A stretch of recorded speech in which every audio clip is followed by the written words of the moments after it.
ಎಲ್ಲ ರೈತ ಬಾಂಧವರಿಗೆ ನಮಸ್ಕಾರ. ಇವತ್ತೊಂದು ವಿಶೇಷವಾದ ತೋಟಕ್ಕೆ ಬಂದಿದ್ದೀವಿ. ತುಂಬ ವಿಶೇಷ ಇದೆ ತೋಟ, ನೋಡೋಕ್ಕೆ ಖುಷಿಯಾಗುತ್ತೆ. ಈ ರೈತರು ಹೆಂಗೆ ಮಾಡಬೇಕು ಸಿಸ್ಟಮ್, ಆ ಸಿಸ್ಟಮನ್ನು ತುಂಬ ಚೆನ್ನಾಗಿ ಅಳವಡಿಸ್ಕೊಂಡಿದ್ದಾರೆ. ಯಾಕಂದರೆ ಇದರೊಳಗೆ ಸೆಂಟ್ರಲ್ಲಿ ಬೇಕಾದಷ್ಟು ಮಧ್ಯ ಬೆಳೆ ಹಾಕಿದ್ದಾರೆ. ತುಂಬ ಬೆಸ್ಟ್ ಇದೆ. ಇದನ್ನು ಕರ್ನಾಟಕದ ರಾಜ್ಯದ ಈ ರೈತರುಗಳು, ಈ ಬಡ ರೈತರುಗಳು ಇದನ್ನು ಅಡಾಪ್ಟ್ ಮಾಡ್ಕೋಬಹುದು.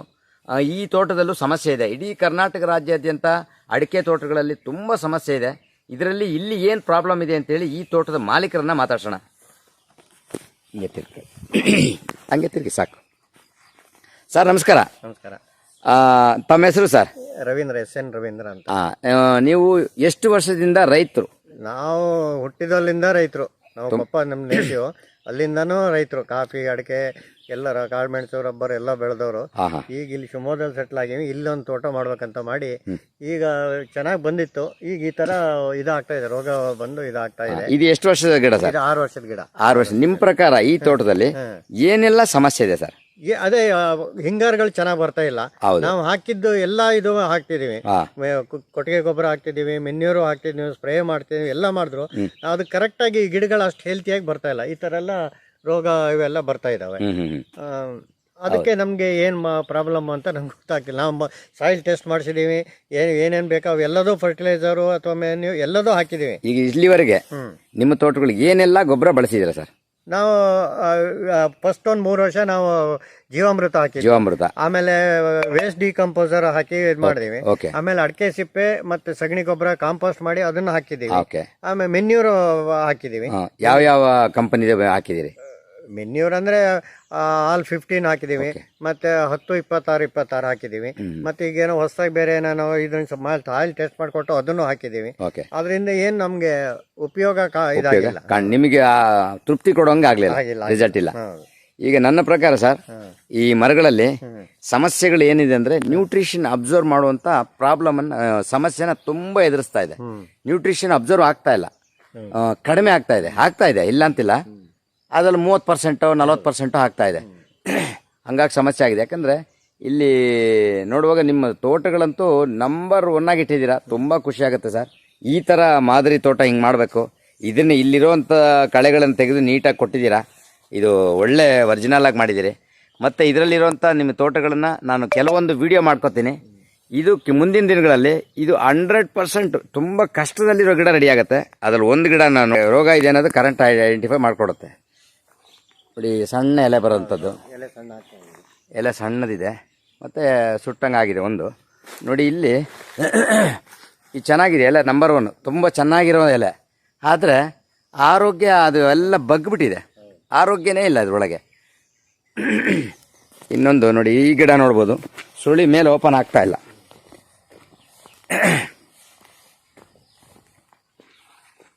ಮರ ತುಂಬ ಚೆನ್ನಾಗಿದೆ, ನಂಬರ್ 1 ಮರ. ಆ ಸುಳಿ ಮೇಲಿನ ಎಲೆ ಸಣ್ಣದಾಗ್ಬಿಡ್ತು, ಅದ್ರ ಮೇಲಿಂದ ಇನ್ನೊಂದು ಎಲೆಗಳು ಅದು ಕಾಣಲಿಕ್ಕೆ ಕಾಣ್ತಾ ಇಲ್ಲ, ತುದಿ ಎಲೆ ಮೇಲಿಂದ. ನೋಡಿ, ಇದು ದುಂಡಾದಂಥ ಮರ. ಈ ದುಂಡು ಮರ ಬಂತು ಅಂದರೆ ಏನಾಗ್ಬಿಡುತ್ತೆ, ಹಿಂಗಾರ ಸಣ್ಣದಾಗ್ಬಿಡುತ್ತೆ, ಎಲ್ಲ ಬೆಂಕಿ ಹಚ್ಚಿದಂಗೆ ಆಗಿದೆ. ನೋಡಿ, ಇದು ಮರ ತುಂಬ ಒಳ್ಳೆಯದಿದೆ, ನಂಬರ್ 1 ಮರ. ಇದರೊಳಗೆ ಹಿಂಗಾರ ಕೊಟ್ಟಿದೆ, ಅಷ್ಟು ಬೇಗ ಒಣಗಿದೆ, ಹಿಂಗಾರ ಒಣಗೋಗ್ತಾ ಇದೆ. ನೋಡಿ, ಇದೊಂದು ನೋಡ್ಬೋದು, ಇದು ಸುಳಿ ಓಪನೇ ಆಗ್ತಾ ಇಲ್ಲ. ಮರ ತುಂಬ ಚೆನ್ನಾಗಿದೆ. ಹಿಂಗಾರ ನೋಡಿ, ಸಣ್ಣ ಹಿಂಗಾರ ಬಂದಿದೆ.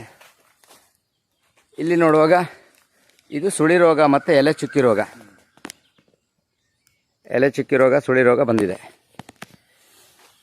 ಮತ್ತು ಈ ತೋಟನೆಲ್ಲ ಸುಮ್ಮನೆ ಹಿಂಗೆ ನೋಡೋಣ. ನೆಕ್ಸ್ಟು ಇನ್ನು ನಮ್ಮ ಪ್ರಕಾರ 3 ತಿಂಗಳಲ್ಲಿ ಇದಕ್ಕೊಂದು ಒಳ್ಳೆ ತಿರುಪನ್ನು ನಾವು ತೋರಿಸ್ತೀವಿ.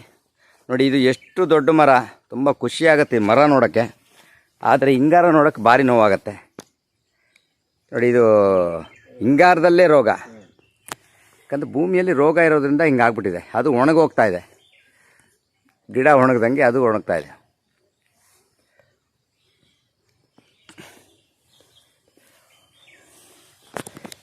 ಸುಮಾರು ಗಿಡ ಇದೆ. ಈಗ ಸರ್, ಈಗ ಒಂದು 3 ತಿಂಗಳಲ್ಲಿ ಸರ್ ನಾವು ಹೇಳ್ದಂಗೆ ಮಾಡಿದ್ರೆ ನನ್ನ ಪ್ರಕಾರ 60ರಿಂದ 70% ಇದರಲ್ಲಿ ಒಳ್ಳೆ ಗುಣಕಾರಿ ನಾವು ಕಾಣ್ತೀವಿ. ಕಂಡ್ರೆ ಏನು ಅನ್ಸುತ್ತೆ ನಿಮಗೆ? ಕಂಡು ತುಂಬಾ ಖುಷಿ ಆಗುತ್ತೆ. ನಾವು ಅದನ್ನೇ ಮುಂದೆ ಕಂಟಿನ್ಯೂ ಮಾಡ್ತೀವಿ, ಬೇರೆ ರೈತರಿಗೂ ಅದನ್ನ ಇದು ಮಾಡ್ತೀವಿ. ಓಕೆ, ಇಲ್ಲಿ ಏನಾಗುತ್ತೆ, ದುಡ್ಡು ಖರ್ಚು ಮಾಡೋ ಕಮ್ಮಿ ಆಗ್ತಿಲ್ಲ, ಎಲ್ಲರೂ ಅದು ಕರೆಕ್ಟ್ ಆಗಿ ಇದಾಗ್ತಿಲ್ಲ, ಯುಟಿಲೈಸ್ ಆಗ್ತಿಲ್ಲ, ರೈತರು ತುಂಬಾ ತೊಂದರೆಯಲ್ಲಿದ್ದಾರೆ. ಈ ಅಡಿಕೆ ರೇಟ್ ಇದೆ ಅನ್ನೋದು ಬಿಟ್ರೆ ಅಷ್ಟೇ ಖರ್ಚು ಬರ್ತದೆ. ನಾವು ಇದಕ್ಕೆ ಹಾಕಿದ್ದೆಲ್ಲ ದುಡ್ಡು ಕೇಳ್ಬಿಟ್ರೆ ನೀವು ಇದು ಮಾರಾಟ ಮಾಡಿದ್ರೆ ಅದು ಆ ತರ ಆಗಿದೆ, ಆಗಲ್ಲ. ಹಾಗಾಗಿ ಸರಿಯಾಗಿ ದುಡ್ಡು ಬರ್ತಾ ಇಲ್ಲ. ಹೌದೌದು. ಈಗ ಒಂದು ಗಿಡಕ್ಕೆ ನೀವು ವರ್ಷಕ್ಕೆ ಅಪ್ರಾಕ್ಸಿಮೇಟ್ ಇಷ್ಟು ಖರ್ಚು ಮಾಡ್ತಾ ಇದ್ದೀನಿ, ಎಷ್ಟು ಖರ್ಚು ಮಾಡ್ತೀರಿ ಸರ್? ಹೆಚ್ಚು ಕಡಿಮೆ ಒಂದು 200 ರೂಪಾಯಿ ಖರ್ಚು ಮಾಡ್ತಿದ್ವಿ. 200 ರೂಪಾಯಿ ಮೇಲೆ. ಯಾಕಂದ್ರೆ 6 ತಿಂಗಳಿಗೆ ಒಂದ್ಸಲ ಒಂದು ಈಗ ಅಡಿಕೆ ಬೆಳೆಗಾರರು ಅಂತ ಹೇಳಿ ಏನಿದ್ದಾರೆ, ಒಂದು ಕುರಿ ಗೊಬ್ಬರ ಕೊಡ್ತಾರೆ, ಒಂದು ಬುಟ್ಟಿ ಕೊಡ್ತಾರೆ. ಇನ್ನು 6 ತಿಂಗಳಿಗೆ ಒಂದ್ಸಲ ಕೆಲವರು 2 ಬುಟ್ಟಿ ಸಗಣಿ ಗೊಬ್ಬರ ಕೊಡ್ತಾರೆ. ಈಗ ಒಂದು 50 ರೂಪಾಯಿ ಅಂದ್ರೆ 150 ರೂಪಾಯಿ ಆಗೋಯ್ತು. ನಾವು ವರ್ಷಕ್ಕೊಂದ್ಸರಿ ಕೊಡೋದು, ಆದ್ರೂ ಅದು ಕಾಂಪೋಸ್ಟ್ ಮಾಡಿ ಕೊಡೋದು, ಕೊಡೋದು, ಸ್ಪ್ರೇ ಮಾಡೋದು ಎಲ್ಲ ಈ ತರ ವರ್ಕ್ ಆಗುತ್ತೆ. ಇಲ್ಲಿ ನಮ್ಮ ಉದ್ದೇಶ ಸರ್, ಅತಿ ಕಡಿಮೆ ಒಂದು 50 ರಿಂದ 60 ರೂಪಾಯಿ ಗೊಬ್ಬರ ಅನ್ನೋದು, 50 ರಿಂದ 60 ರೂಪಾಯಿ ವಿತ್ ಟ್ರೀಟ್ಮೆಂಟ್ ಜೊತೆಯಲ್ಲಿ ಇಡೀ ವರ್ಷಕ್ಕೆ ಒಂದು ಗಿಡಕ್ಕೆ ಒಂದು 60 ರೂಪಾಯಿ ಹೈಯೆಸ್ಟ್ ಖರ್ಚು ಮಾಡೋದು ಮೊದಲನೇ ವರ್ಷ. ಅದೇ ನೆಕ್ಸ್ಟ್ ವರ್ಷ 45 ರೂಪಾಯಿಗೆ ಬರ್ತೀವಿ, ಅದ್ರ ನೆಕ್ಸ್ಟ್ ವರ್ಷ 30 ರೂಪಾಯಿ ಅಷ್ಟೇ. ಇಷ್ಟರೊಳಗೇನೆ ಇದು ಗೊಬ್ಬರ ತಗೊಳುತ್ತೆ. ಇನ್ನು ಇದಕ್ಕೆ ಬೇರೆ ಯಾವ ಗೊಬ್ಬರ ಅವಶ್ಯಕತೆ ಇಲ್ಲ. 60, 45, 30 ರೂಪಾಯಿ ಇಷ್ಟೇ ಖರ್ಚು ಮಾಡಬೇಕು. ನಾವು ಬೇರೆದು ಎಲ್ಲ ಮಾಡಿದ್ವು, ಅದೆಲ್ಲ ಸುಮ್ಮನೆ ಅವ ಕಂಪ್ನಿಗಳು ಬರ್ತಾರೆ ಏನೋ ಒಂದು ಮಾಡಿ ಅಂತ ಹೇಳ್ತಾರೆ, ಅವ್ರು ಮಾಡ್ತಾನೆ ಒಂಚೂರು ಹೆಸರಾಗುತ್ತೆ, ಮತ್ತೆ ಮಾಮೂಲಿ ಅದೇ ಇದಾಗುತ್ತೆ. ಹಂಗಾಗಿ ನಾವು ಒಂಥರ ಬೇಸತ್ ಬಿಟ್ಟಿದ್ವಿ, ತೋಟನೇ ಬೇಡ ಅನ್ನೋ ಮಟ್ಟಕ್ಕೆ ಬಂದ್ಬಿಟ್ಟಿದೆ, ಹಂಗಾಗ್ಬಿಟ್ಟಿದೆ. ಇನ್ನು 3 ತಿಂಗಳಲ್ಲಿ ಓಪನ್ ಆಗೋ ಹಿಂಗಾರ ತುಂಬಾ ಖುಷಿ ಕೊಡುತ್ತೆ. ಇಲ್ಲಿರುವಂತ ಮರಗಳು ಸುಟ್ಟಂಗೆ ಆಗಿದೆಯಲ್ಲ, ಇದು ಕಂಟ್ರೋಲ್ ಬರುತ್ತೆ. ಒಂದು ವಿಶೇಷವಾಗಿ ಅದನ್ನ ತೋರಿಸ್ತೀನಿ, ಭಾರಿ ನೋವಾಗತ್ತೆ ಅದು ನೋಡಕ್. ನೋಡಿ, ಈ ಮರ ನೋಡ್ಬೋದು, ಇದು ತುಂಬಾ ಒಳ್ಳೆ ಮರ, ಅದ್ಭುತವಾಗಿದೆ. ಇದು ಆರೋಗ್ಯ ನಂಬರ್ 1. ಇಲ್ಲಿ ಏನಾಗಿದೆ ಅಂದರೆ, ಕೊಟ್ಟಿರೋ ಹಿಂಗಾರ ಕೆಳಗಿರೋದು ಫುಲ್ ಒಣಗೋಗಿದೆ, ಅದರಲ್ಲಿ ಕಾಯಿನೇ ಇಲ್ಲ. 2, 1, 3 ಇದೆ ನೋಡಿ. ಪಕ್ಕದಲ್ಲಿ ಅದು ದೊಡ್ಡ ಹಿಂಗಾರ ಇದು ಚೆನ್ನಾಗಿದೆ. ಇಲ್ಲಿ ಬಂದಿರೋ ಹಿಂಗಾರ ಉದುರೋದ್ರೆ ರೈತರಿಗೆ ಏನು ಪ್ರಯೋಜನ ಬಂತು? ಏನೇನು ಪ್ರಯೋಜನ ಇಲ್ಲ. ಇಂಥದನ್ನ 100ಕ್ಕೆ 100 ಸರಿ ಮಾಡ್ತೀವಿ, 100ಕ್ಕೆ 100% ಸರಿ ಆಗುತ್ತೆ. ಅವಾಗ ಇದರ ನಿಜವಾದ ರೈತರಿಗೆ ಖುಷಿ ಆಗುವಂಥದ್ದು. ಮುಂದಿನ ದಿನಗಳಲ್ಲಿ ನೆಕ್ಸ್ಟ್ ವಿಡಿಯೋ ಮಾಡ್ತೀನಿ ಸರ್. ಇದು ಒಂದು ಒಳ್ಳೆ ಆದ್ಮೇಲೆ ವಿಡಿಯೋ ಮಾಡ್ತೀನಿ, 100% ಆಗುತ್ತೆ. Thank you very much sir.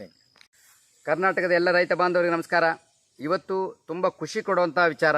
ಯಾಕಂತಂದರೆ, ಒಂದು ಸಮಸ್ಯೆ ಇದ್ದ ತೋಟದಲ್ಲಿ ಒಂದು ಅದ್ಭುತವಾದ ಕಾಯಿಗಳು ಕಟ್ಟುವಂಥ ನಿಟ್ಟಿನಲ್ಲಿ ಒಂದು ಒಳ್ಳೆ ಬದಲಾವಣೆ ಬಂದಿದೆ. ಇದನ್ನು ನಾವು ಮಾತಾಡೋದಕ್ಕಿಂತ ನಮ್ಮ ಈ ತೋಟದ ಮಾಲೀಕರು ಮಾತಾಡಬೇಕು, ಅವ್ರ ಹತ್ರ ಮಾತಾಡೋಣ. ಸರ್ ನಮಸ್ಕಾರ. ನಿಮ್ಮ ಹೆಸರು ಸರ್? ರವೀಂದ್ರ. ನೀವು ಏನು ಓದಿದ್ದೀರಾ ಸರ್? ನಾವು PUC. ಇಲ್ಲ, ತುಂಬ ಜಾಸ್ತಿ ಓದಿದ್ದೀರಾ ಅಂದರೆ ಗ್ರೇಟ್ ಸರ್. ನೀವೆಲ್ಲ ಇಷ್ಟು ಎಜುಕೇಷನ್ ಮಾಡಿ ಈ ತೋಟ ನಿರ್ವಹಣೆ ಮಾಡ್ತೀರಿ. ಎಷ್ಟು ಎಕರೆ ತೋಟ ನಿರ್ವಹಣೆ ಮಾಡ್ತೀರಿ ಸರ್? 8 ಎಕರೆ. 8 ಎಕರೆ. ಎಷ್ಟು ವರ್ಷದಿಂದ ನಿಮ್ಮ ಕೃಷಿ?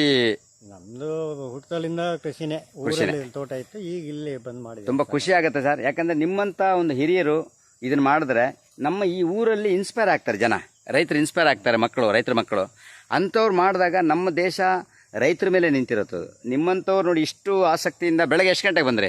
ಬೆಳಗ್ಗೆ 7 ಗಂಟೆಗೆ ನೋಡಿ, 7 ಗಂಟೆಗೆ ನೀವು ಬರ್ತೀರಿ. ತುಂಬ ಜನ ರೈತರು ಮಕ್ಕಳು 10 ಗಂಟೆ 11 ಗಂಟೆ ಇಷ್ಟ ಬಂದಾಗ ಹೋಗ್ತಾರೆ, ಇಲ್ಲಂದಿಲ್ಲ. ನಿಮ್ಮದನ್ನು ಒಂದು ಫಾಲೋ ಮಾಡ್ತಾ ಹೋದರೆ, ನಮ್ಮ ದೇಶದ ರೈತರು ಏನಾದ್ರು ನಿಮ್ಮನ್ನು ಫಾಲೋ ಮಾಡಿದರೆ ಇಡೀ ನಮ್ಮ ದೇಶ ಒಂದು 6 ತಿಂಗಳಿಂದ 1 ವರ್ಷದೊಳಗೆ ಒಂದು ಒಳ್ಳೆ ಹಂತಕ್ಕೆ ಬರುತ್ತೆ ಸರ್. ಅದಂತೂ ಭಾರಿ ಖುಷಿ ಅಂತ ಆಗೋಂಥ ವಿಚಾರ. ನಿಮ್ಮನ್ನು ನೆನೆಸ್ಕೊಂಡ್ರೆ, ಈ ತೋಟದಲ್ಲಿ ಬಂದಿರೋ ನೆನೆಸ್ಕೊಂಡ್ರೆ ಖುಷಿ ಆಗುತ್ತೆ. ಈಗ ನಾವು ಗೊಬ್ಬರಗಳು ಕೊಟ್ವಿ ಸರ್, ಇದು 2ನೇ ವಿಡಿಯೋ ಮಾಡ್ತಾ ಇದ್ವಿ. ಫಸ್ಟ್ ಒಂದು ವಿಡಿಯೋ ಮಾಡಿದ್ವಿ, ಆವಾಗಕ್ಕೂ ಇವಾಗಕ್ಕೂ ನಮ್ಮ ಸ್ವದೇಶಿ ಗೊಬ್ಬರ ಕೊಟ್ಟ ಮೇಲೆ ಏನಾದ್ರು ನಿಮ್ಮ ಗಮನಕ್ಕೆ ಏನೇನು ಬದಲಾವಣೆ ಆಗಿದೆ ಸರ್? ಅಲ್ಲ, ಈಗ ಹಿಂಗಾರಗಳು ಸ್ವಲ್ಪ ಚೆನ್ನಾಗಿ ಬರ್ತಿದೆ, ಸುಳಿ ಚೆನ್ನಾಗಿ ಬರ್ತಿದೆ. ಈಗ ಇದು ಕೊಟ್ಟ ಮೇಲೆ ಹಿಂಗಾರಗಳು ಹಳೆ ಹಿಂಗಾರಗಳಕ್ಕಿಂತ ರೋಗ ಬರ್ತಾ ಇದೆಯಾ, ಅಥವಾ ಹಿಂಗಾರ ಅದು ಅಭಿವೃದ್ಧಿ ಆಗಿದೆ? ಈಗಿನ ಅಭಿವೃದ್ಧಿ ಇದೆ. ಹೌದು. ನೋಡಿ, ಈಗ ನೀವು ಹೇಳಿದ್ರಲ್ಲ, ಇದೊಂದು ಗಿಡ ನೋಡೋಣ. ನೋಡಿ, ಇದೆಲ್ಲ ಸುಟ್ಟು ರೋಗ ತರ ಆಗಿದೆ. ಈಗ ಎಲೆ ಸುಟ್ಟು ಎಲೆ ತರ ಆಗಿದೆ, ಫುಲ್ಲು ಸಣ್ಣ ಎಲೆ. ನಾವು ಗೊಬ್ಬರ ಕೊಟ್ಟು ಎಷ್ಟು ಸಮಯ ಆಯ್ತು ಸರ್? 1.5 ತಿಂಗಳಿಗೆ. ನೋಡಿ, ಆ ಎಲೆ ದೊಡ್ಡ ಎಲೆ ಬಂದಿದೆ. ಆ ಎಲೆಯಲ್ಲಿ ನನ್ನ ಪ್ರಕಾರ ತುದಿಯಲ್ಲಿ ಮಾತ್ರ ಚೂಚೂರಿದೆ ಅನ್ನೋದಕ್ಕಿಂತ ಎಲೆ ಅಭಿವೃದ್ಧಿ ಆಗಿದೆ ಅನ್ನೋದು ಖುಷಿ ವಿಚಾರ. ಅಭಿವೃದ್ಧಿ ಆಗಿದೆ ಇದು ಎಲೆ. ಇದೊಂದು ಭಾರಿ ಖುಷಿ ಆಗುವಂಥ ವಿಚಾರ. ನೋಡಿ, ಈ ಸಣ್ಣ ಎಲೆ, ಇದು ನೋಡ್ಬೋದು ನಾವು. ಈ ಗಿಡ, ಇದು ಸಣ್ಣ ಗಿಡ, ಸಣ್ಣ ಎಲೆ ಇತ್ತು, ಸಣ್ಣ ಎಡೆಗಿಡ ಅಂತ ಅನ್ಸುತ್ತೆ. ಇದು ಸಣ್ಣ ಎಲೆ. ಇದು ಕೊಟ್ಟು 1.5 ತಿಂಗಳಿಗೆ ನೋಡಿ ಎಲೆ ಎಷ್ಟು ದೊಡ್ಡದು ಬಂದಿದೆ. ಹೆಚ್ಚು ಕಡಿಮೆ 4.5 ಅಡಿ ಅಂತ ಹೇಳ್ಬೋದು. ಈ ಹಳೆ ಎಲೆ ನೋಡುವಾಗ ಸಣ್ಣದಿದೆ, ಅದೆಲ್ಲ ಗರಿ ಎಲ್ಲ ಕಿತ್ಕೊಂಡಿದೆ. ಇದು ಅದ್ಭುತವಾಗಿ 3 ಎಲೆ ಓಪನ್ ಆಗಿದೆ, ನೋಡ್ಬೋದು. ದೊಡ್ಡದಾಗಿದೆ. ಇಲ್ಲ, ಕಳೆದ ಸಲ ಎಲ್ಲ ನಾನು ಕಾಫಿನೂ ವಿಡಿಯೋ ಮಾಡಿದ್ದೆ. ಈ ಕಾಫಿ ಇದರೊಳಗೆ ನಿಮಗೆ ಏನಾದ್ರು ಬದಲಾವಣೆ ಏನು ಅನಿಸುತ್ತೆ ಸರ್? ಚಿಗುರೆಲ್ಲ ಚೆನ್ನಾಗಿ ಬರ್ತಾ ಇದೆ. ಚಿಗುರು ಚೆನ್ನಾಗಿ ಬರ್ತಾ ಇದೆ ನೋಡಿ, ಚಿಗುರು ಹೊಡಿತಾ ಇದೆ. ಇದು ಒಣಗೋಣದಂಗೆ ಇತ್ತದು ಹೊರಗಡೆ ಮತ್ತೆ ಎಲ್ಲ ನೋಡಿ ಚಿಗುರು ಚೆನ್ನಾಗಿ ಹೊಡಿತಾ ಇದೆ. ಇದರಲ್ಲಿ ನೋಡ್ಬೋದು ಹಸಿರು ಚಿಗುರು, ಹಳೆ ವಿಡಿಯೋ ಇದೆ ಅದು ನೋಡುವಾಗ, ಈ ಕಾಫಿದು ನೋಡುವಾಗ ಗೊತ್ತಾಗತ್ತೆ ನಮಗೆ. ಚಿಗುರು ಹೊಡಿತಾ ಇದೆ ಅಂದರೆ ಆರೋಗ್ಯ ಸ್ಟಾರ್ಟ್ ಆಗಿದೆ ಅಂತ ಅರ್ಥ. ಎರಡು ಹಿಂಗಾರ ನೋಡೋಣ ನೋಡಿ. ಹಳೆ ಹಿಂಗಾರ ಈ ಥರ ಇದೆ, ಈ ಥರ ಇದೆ ಹಳೆ ಹಿಂಗಾರ. ಈಗ ಹೊಸ ಹಿಂಗಾರ ಇದು ಕೊಟ್ಟ ಮೇಲೆ ಯಾವ ಥರ ಬದಲಾಗಿದೆ ಅಂದರೆ, ಇದರೊಳಗೆ ನೋಡಿ ಇಷ್ಟು ದೊಡ್ಡ ಹಿಂಗಾರ ಬಂದಿದೆ. ಹೆಚ್ಚು ಕಮ್ಮಿ ನೋಡಿ.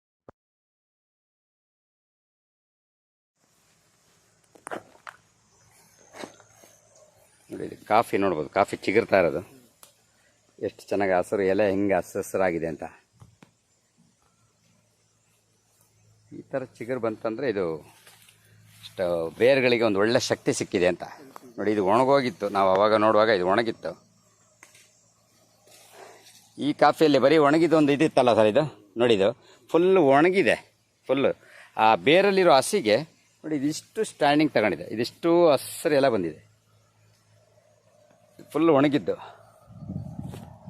ಇನ್ನೊಂದೆರಡು ಹಿಂಗಾರ ನೋಡ್ಬೋದು ನಾವು, ಕೆಲವೊಂದು ಈ ಮರದಲ್ಲೂ ಹಿಂಗಾರ ನೋಡ್ಬೋದು. ಹಳೇದು ಕೊಟ್ಟಾಗ ಈ ಕಂಪ್ಲೇಂಟ್ ಏನಿತ್ತಂದರೆ ಹಿಂಗಾರ ನಿಲ್ತಾ ಇಲ್ಲ ಅಂತ, ಹಿಂಗಿದೆ. ಈಗ ಕೊಟ್ಟ ಮೇಲೆ ನೋಡಿ ಹೆಂಗಾಗಿದೆ ಇದೇ ಮರದಲ್ಲಿ ನೋಡು. ಹಿಂಗಾರ ಬರೀ ಹಿಂಗಾರ ಅಲ್ಲ, ಕಾಯಿ ಇರೋದು ನೋಡಿ ಲೈನ್ ಹೆಂಗಿದೆ ಅಂತ, ಫುಲ್ಲಾಗಿ ಹರಡ್ಕೊಂಡಿದೆ. ಹಾಗೆ ನೋಡ್ಬೋದು ಹಿಂಗಾರಗಳು.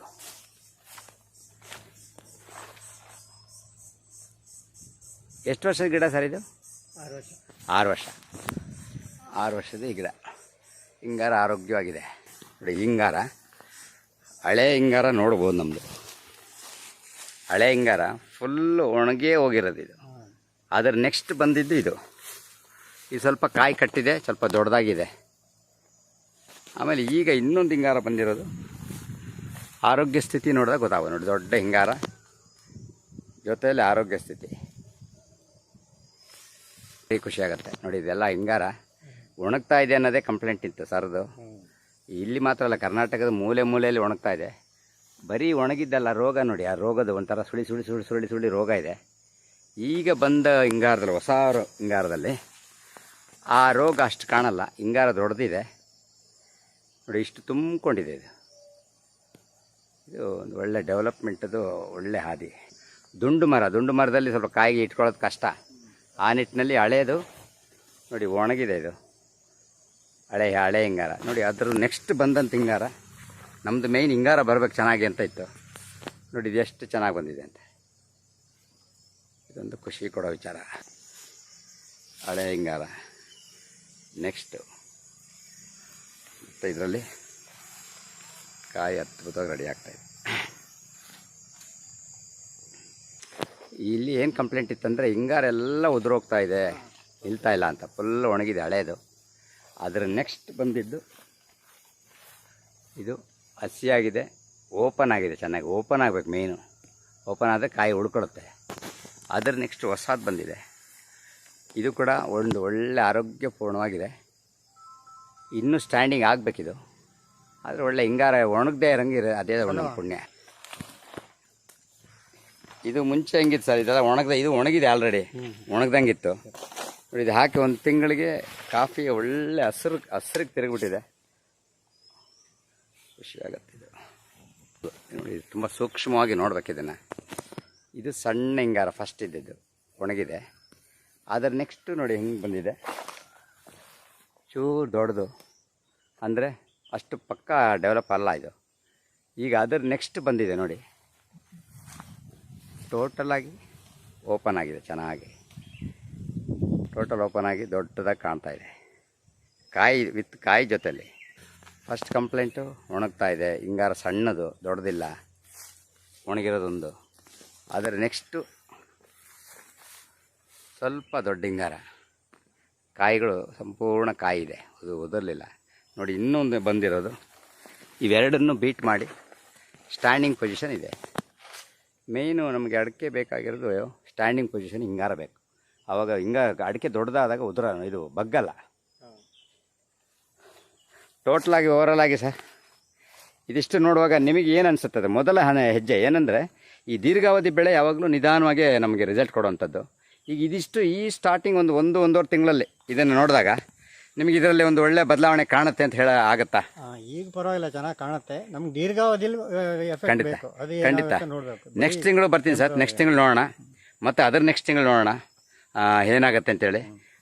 ಏನು ಉದ್ದೇಶ ಇಷ್ಟೇ, ವಿದೇಶಿಯ ರಸಗೊಬ್ಬರ ನಮ್ಮ ದೇಶಕ್ಕೆ ಸೂಕ್ತ ಅಲ್ಲ ಅಂತೇಳಿ ದೊಡ್ಡ ದೊಡ್ಡ ಸೈಂಟಿಸ್ಟ್ಗಳು ಹೇಳ್ತಾರೆ, ನಮ್ಮ ದೇಶದ ಸಿದ್ಧ ಪುರುಷರು ಸಂತ ಮಹಾತ್ಮರು ಹೇಳ್ತಾರೆ. ಆದರೂ ಕೂಡ ನಾವೆಲ್ಲ ರಾಸಾಯನಿಕ ಬಳಸಿ ಭೂಮಿನ ಹಾಳು ಮಾಡ್ಕೋತಾ ಇದ್ದೀವಿ. 90% ಕೆಲವು ಕಡೆ ಹೋಗ್ಬಿಟ್ಟಿದೆ, ಕೆಲವು ಕಡೆ 60, ಕೆಲವು ಕಡೆ 55% ಇಲ್ಲ. ಹಾಗಾಗಿ ಮಳೆ ನೀರು ಹಿಂಗ್ತಾ ಇಲ್ಲ ನೋಡಿ. ನಮ್ಮ ಬೆಂಗಳೂರಲ್ಲಿ ಈಗ ಕುಡಿಯೋಕ್ಕೆ ನೀರೇ ಇಲ್ಲ, ಅಂಥ ಪರಿಸ್ಥಿತಿ. ಎಲ್ಲ ಕಡೆ ಕಾಂಕ್ರೀಟೀಕರಣ, ಮತ್ತೆಲ್ಲೂ ನೀರು ಒಳಗೋಗಲ್ಲ, ಮತ್ತು ಒಳ್ಳೆ ಇಳುವರಿ ಇಲ್ಲ, ಬೆಳೆ ಇಲ್ಲ. ಮುಂದೆ ಹಾಗೆ ಹೋಗ್ತಾ ಇದ್ದರೆ ಕುಡಿಯೋ ನೀರು ಸಮಸ್ಯೆ ಆಗುತ್ತೆ. ಹಾಗಾಗಿ ನಾವು ನಮ್ಮ ಸ್ವಾಭಾವಿಕವಾಗಿ ನಮ್ಮ ಋಷಿಮುನಿಗಳು ನಮಗೆ ಯಾವಾಗ ಏನು ಹೇಳ್ಕೊಟ್ಟಿದ್ರು, ಗಿಡಮೂಲಿಕೆಗಳಿಂದನೇ ರೆಡಿ ಆಗಬೇಕು. ಈ ನಮ್ಮ ಸ್ವದೇಶಿ ಗೊಬ್ಬರ ಗಿಡಮೂಲಿಕೆಗಳಿಂದನೇ ಆಗಿರುವಂಥದ್ದು. ಹಾಗಾಗಿ ನಮಗೆ ರಿಸಲ್ಟ್ ಬರ್ತಾ ಇದೆ. Thank you sir, thank you very much. ಮುಂದಿನ ದಿನಗಳಲ್ಲಿ ಮತ್ತೆ ಬೇರೆ ವಿಡಿಯೋ ಮಾಡೋಣ. Thank you sir.